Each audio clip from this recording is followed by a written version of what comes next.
السلام علیکم ورحمۃ اللہ وبرکاتہ۔ Welcome to my YouTube channel Jalal Ahmed Pehrawi. اگر آپ لوگوں کو اچھا لگے ویڈیو تو لائک کریں، شیئر کریں اور کمنٹ کریں۔ السلام علیکم ورحمۃ اللہ وبرکاتہ۔ امید کرتا ہوں کہ آپ لوگ سب خیر و عافیت سے ہوں گے۔ تو کچھ اہم چیزیں ہیں جو بیٹیوں کے حوالے سے، ہماری ماں اور بہنوں کے حوالے سے، جو ہمارے ایک قاری صاحب ہیں انہوں نے کسی گروپ میں شیئر کیا تھا، تو میں ان کے حوالے سے آپ لوگوں کو شیئر کر رہا ہوں۔ اس بات کا خیال رکھیں، چاہے آپ کی بہن ہو، بیٹیاں ہو یا بیوی ہو، تو ان چیزوں کا خاص طور سے خیال رکھیں۔ نمبر 1، سیڑھی پر کبھی بھی چڑھے اور اس وقت اگر کوئی ان کے پیچھے اگر کوئی مرد ہو تو اس بات کا خیال رکھے کہ وہ اس مرد کو پہلے نکلنے دے، کہیں کسی جگہ میں سائڈ ہو جائے، پہلے وہ مرد نکل جائے، تب پھر وہ جو ہے پھر اس مرد کے جانے کے بعد پھر وہ سیڑھی کو چڑھے اور چھت کو جائے، ٹھیک ہے۔ دوسرا نمبر پہ ہے، لفٹ پر کسی اجنبی مرد کی موجودگی میں لفٹ کا استعمال یوز کرو، بلکہ اس کے نکلنے کا انتظار کرو، یعنی کہ کسی اجنبی مرد کے ساتھ میں اکیلا لفٹ میں نہ جائیں، ان کے نکلنے کے بعد آپ جائیں۔ نمبر 3، اپنے چچا، ماموں، خالہ اور جو بھی ہے رشتہ دار، ان کے بیٹوں سے ہاتھ کے ساتھ مصافحہ مت کیجیے۔ جیسے چچا کا بیٹا ہو گیا، ماموں کا بیٹا ہو گیا، خالہ کا بیٹا ہو گیا، پھوپھو کا بیٹا ہو گیا، تو ان سے جو ہے مصافحہ وغیرہ نہیں کرنا ہے، ہاتھ نہیں ملانا ہے۔ نمبر 4، اپنے ساتھ گفتگو کرنے والے شخص کے ساتھ ہمیشہ مناسب فاصلہ رکھیں، یعنی کہ اگر آمنے سامنے کسی مرد سے اگر بات چیت ہو رہی ہو تو تھوڑی سی دوری ہونی چاہیے، 1 ہاتھ 2 ہاتھ کا فاصلہ دوری ہونی چاہیے، کسی بھی اجنبی سے اگر آپ بات کر رہے ہیں تب ضرورت پڑنے پر، ٹھیک ہے، چاہے وہ کوئی بھی ہو، اپنے باپ، بھائی اور چچا کے علاوہ، ٹھیک ہے۔ نمبر 5 پہ، ہمیشہ کسی کے ساتھ معاملہ کرنے کی حد مقرر رکھیں، یعنی کہ کسی سے اگر کوئی تعلق ہے تو زیادہ نہیں ہونا چاہیے، اس کا بھی ایک حد ہونا چاہیے، لمٹ ہونا چاہیے،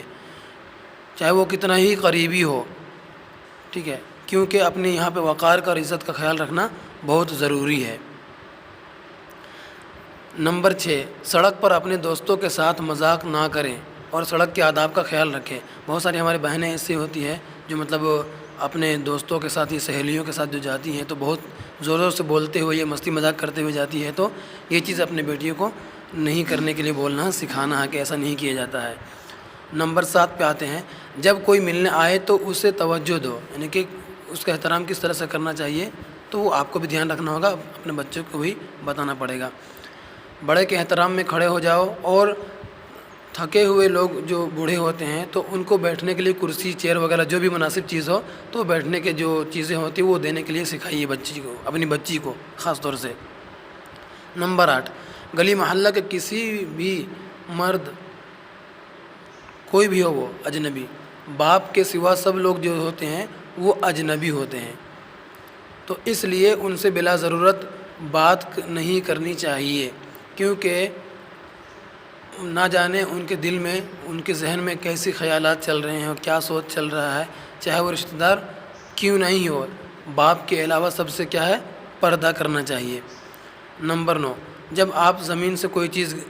اٹھانے لگے، یعنی کہ ہماری ماں اور بہنیں زمین میں کوئی چیز گر جاتی ہے، جیسے سبزی وغیرہ خریدنا ہوتا ہے، تو کیا ہوتی ہے کہ جھک کر کے وہ سبزی کو دیکھتی ہے یا چنتی ہے یا پسند کرتی ہے یا لیتی ہے، یا کوئی چیز زمین پہ گر جاتی ہے تو اسے کیا کرتے ہیں کہ جھک کر کے اٹھاتے ہیں، جیسے ہم نماز میں رکوع میں جاتے ہیں تو اس طرح سے جھک کر کے، تو ایسا نہیں جھکنا ہے، کوشش یہ کریں کہ بیٹھ کر کے آپ اس چیز کو اٹھائیں، یہ زیادہ بہتر رہے گا اور زیادہ اچھا رہے گا، کیونکہ اس میں آپ کے سطر کا اور آپ کے جسم کا پردہ ہے اس میں۔ اور نمبر 10، اپنی پوری زندگی میں چاہے آٹو ہو، بس ہو یا ٹیکسی ہو، اس میں اگر آپ سفر کر رہے ہو، آپ کی بچی یا بہن یا ماں، بیٹی، کوئی بھی اگر سفر کر رہا ہو تو ان سے کہیے کہ آہستہ آواز میں بات کریں، اگر فون پر بھی وہ بات کر رہی ہو تو آہستہ بات کریں، تاکہ اور بھی جو لوگ ہیں غیر بس میں یا ٹیکسی میں یا آٹو وغیرہ میں، تو ان تک یہ بات نہ پہنچ پائے جو یہ بات کر رہی ہے، کیونکہ بہت سارے لوگ ایسے ہوتے ہیں، مرد ایسے ہوتے ہیں جو عورتوں کی آواز سے بہت کچھ ہی وہ سوچ لیتے ہیں، بہت ہی کچھ وہ کرنے کا سوچتے ہیں، تو اس لیے یہ جو 10 باتیں بتائی گئی ہیں خاص طور سے اس کا دھیان رکھیں، اپنے بہو بیٹیوں اور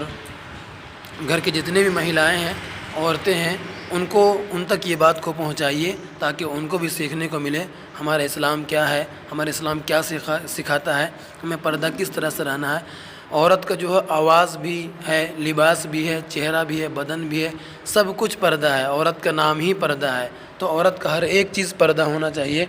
دعا کرے کہ اللہ پاک ہمیں اور آپ کو اور تمام امت مسلمہ کو، پوری دنیا کو، ہماری جتنے بھی مائیں بہنیں ہیں سب کو عمل کی توفیق نصیب فرمائے اور پردے کے ساتھ زندگی گزارنے کی توفیق نصیب فرمائے۔ آمین ثم آمین۔